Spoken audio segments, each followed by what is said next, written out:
Maraming salamat, Brother Angel. At dito naman kay Brother Alex Garigay. Brother John Ray, good evening. I'm a proud Catholic. Brad, pero ask lang ko, I know that Jesus founded our church, pero siya din ang founder ng Orthodox Church. Ang tanong ko, alin ba talaga ang totoo? Bajando? Ano? Um, Is there anything something wrong? No, there's no something wrong, but there is a question, and I think you are the one who can answer this. From Alex Go Irigay. So his question is that Jesus founded our church, pero siya din ang founder ng Orthodox Church. Ang tanong, alin ba talaga ang totoo? Parehong totoo yan. Kasi kaya, paliwanag ko dito, wait lang ha. Nasaan ko ba nailagay yun? Dito ko na nailagay yun eh. Wait lang muna ha. Ito yan eh. May paliwanag, Baka pa pinakialaman ni Divine. dito ko lang na nailagay yun. Wait lang. Sweet home. Wala na ako muna sa ko ba nailagay yun ha. Dito lang yun eh. Ganito kasi yan para maintindihan ng mga nila ito. Ito yan. Simula talaga yan. Iisang iglesia lang talaga yan. Yung Greek Orthodox at saka yung Roman Catholic Church, in the beginning, isang iglesia lang yan. Hindi yan pareho silang founded by Jesus Christ kasi isang iglesia lang yan. Ngayon, yung ano niya, dumaan siya ng 107 AD. Silang yung dalawang yan, yung Orthodox saka yung Roman Catholic, sila pinangalan ng Catholic Church ni Bishop Ignatius. Sila yung may Santo Papa Damaso I. Sila yon. Kaso nga lang, nung 1054, nag-split yung dalawa. Nakikita niya, split yung dalawa, oh. Yung red is representing ng red, yung Catholic Church. Yung representing ng blue, yun ng Greek Orthodox. Isang iglesia lang talaga yan. Kaso, sa 1054 naghiwalay. May nagkaroon, naging Western, naging Eastern. Yung Eastern, sila yung naging kilala ngayon as Greek Orthodox na nire-reject nila yung Santo Papa. Tapos yung Western naman nagpatuloy sa kanyang pagiging Iglesia Katolika. Nagpatuloy siya. Nakapunta sa Pilipinas, Iglesia Katolika siya. Kaya nung 1870, dinagdagan ng Roman. The same lang yung iglesyang yan. Kaya nga sinasabi ng The Ministry Magazine ng Seventh-day Adventist that yung ancient Catholic Church established by Christ became the Roman Catholic Church. Ang tawag nila dyan is became the Roman Catholic Imperial State Church. So yun ang nangyari. Isang iglesia talaga yan. Nag-split lang nung 1054, kaya pareho ang founder natin. Kasi isang iglesia lang tayo in the beginning. Yun ang sagot dyan, Brother John Ray. Sana maintindihan nyo yung pinakita ko illustration. Ayun, maraming salamat, Brother Jando. At dito si Eleanor Rizula. Tanong niya, Brother John Ray, pasend naman po ng rapture study mo. Saan ko isisend, kapatid, Eleanor Rizula? Punta ka na lang sa ano ko, bro. Punta ka sa page ko, Kaabag sa Simbahan. Tapos, pakita ko na lang, Ang kanyang title is Rapture na pinaniniwalaan ng mga protestante, debunk, pati pala, ito, wait lang, ayun na nga. Ayan. So ito yung kapatid, ito yung rapture na pinaniniwalaan. Ayan, rapture na pinaniniwalaan ng mga protestante, pati pala sila di nagkakasundo. Must watch. So ito 694 views. 3 months na to. Rapture na pinaniniwalaan yan. Yan ang ang kaniyang thumbnail, rapture.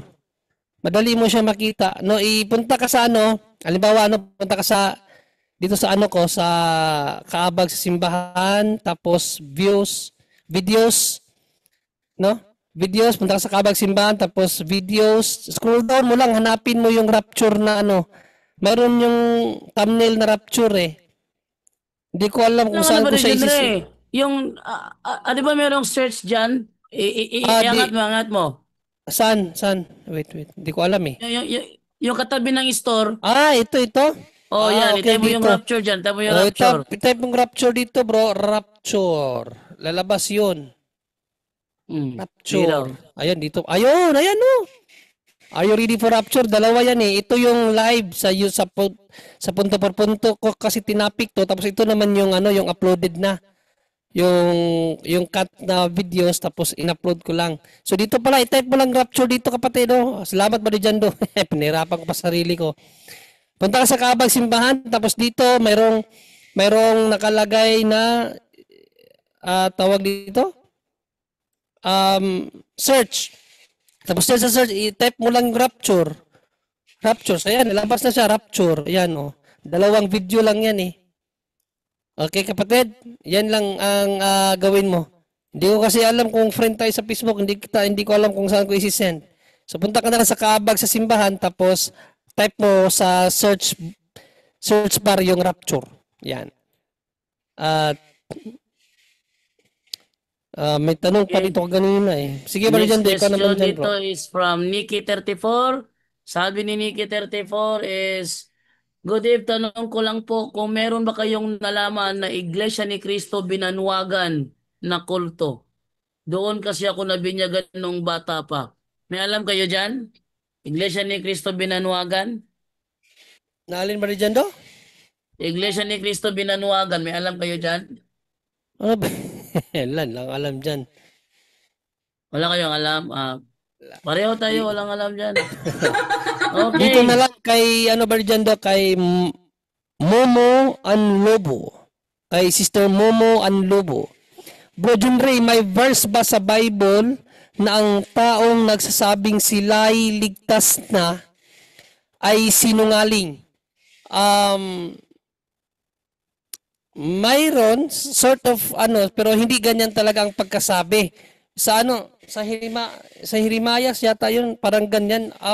Hindi naman ganyan ang pagkasabi, pero parang ganyan na rin.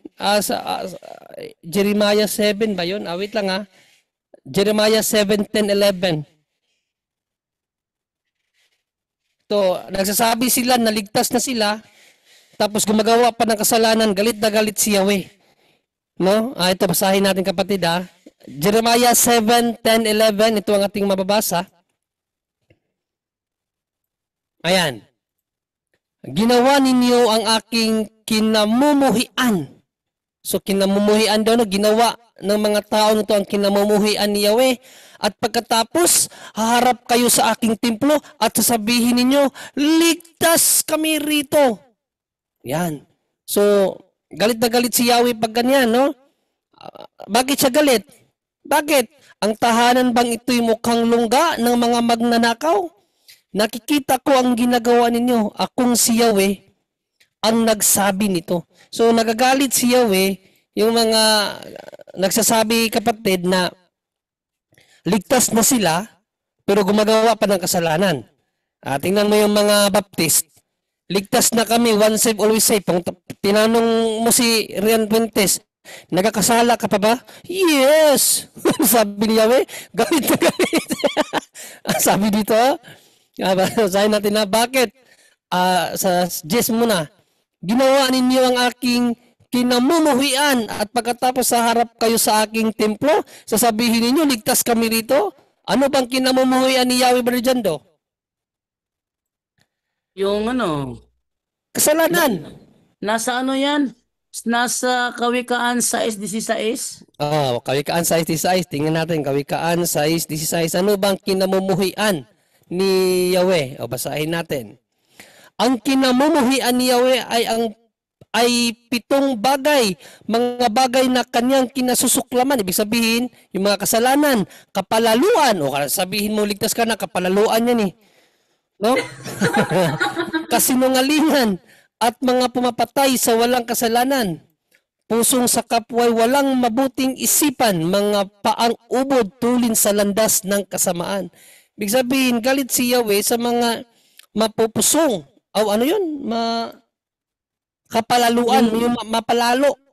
yung Yung pusong ano, yung pusong masamang ano ang sa kapwa, halimbawa yung ginagawa ng iba, halimbawa si Giovanni ng SDA, tatawag siya pag nalugi biglang magda-drop call. Hindi magandang ugali 'yon. Oh, akala ko may kausap ako, wala na pala. Oo. So yung pagsasabi na ligtas na kami, kapalaluan yan at kinasusuklaman niya ni Yahweh. So hindi naman talaga sinabi na itong tanong niya kasi, may verse ba sa Bible na ang tao nagsasabing sila ligtas na ay sinungaling? Hindi ganyan, pero sort of ano rin, parang ganyan na rin, no? Kinamumuhian kasi ni Yahweh, no? Na magsasabi kang ligtas ka na tapos nagkakasala ka pa. Si Dan Pintis nga, ganyan si Dan Pintis, ligtas na kami. O nung tinanong namin dito, nagkakasala ka pa ba? Yes! Galit na galit si Yahweh dyan, kaya huwag kang maniwala dyan. Mumuan lobo, no? Gamitin mo. Ginamit ko yung kay si Dino Diaz Barijondo, di ba? Dilo Diaz. Sabi ko, tanong ko sa kanya kay Dino Diaz, sabi mo ligtas ka na. Sabi niya, yes, pero nagkakasala ka pa. Sabi niya, siyempre kasi nagkakasala pa daw siya. So binasa ko yung talata. Tanong ko sa kanya, kaano-ano mo yung taong ito nga kinamumunghian ni Yahweh na nagsasabing ligtas na pero nagkakasala pa, kaano-ano mo? Ang sagot niya, hindi ko kaano-ano yan.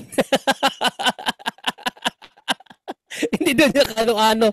Sabi ko, paano hindi kaano-ano, parehas kayo ng paniwala. Ligtas na daw, pero nagkakasala pa. Kinamumuhian ni Yahweh, kaano-ano mo yan? Hindi daw niya kaano-ano yan. Naipid siya doon eh. At saka kakaiba pala si Dino Diaz sa ano bro, sa Yes bro. talakayan na ano na hindi live kasi nagbabanta pala yan. Oo. Oh. At saka nakamask. Okay, doon naman ta. At Oh, dito naman bro tayo ngay. Jando, dagdag natin doon yung implicitly na kasi ang tawag dyan, no? Implicitly. Pag sinasabing implicit, implied, tinutukoy. So, ibig sabihin nun, hindi siya eksaktong word for word. Ang Biblia, hindi siya word for word lagi, pero mayroon siya tinatawag implicit. Pag implicit, ibig sabihin, tinutukoy, ini-implied niya.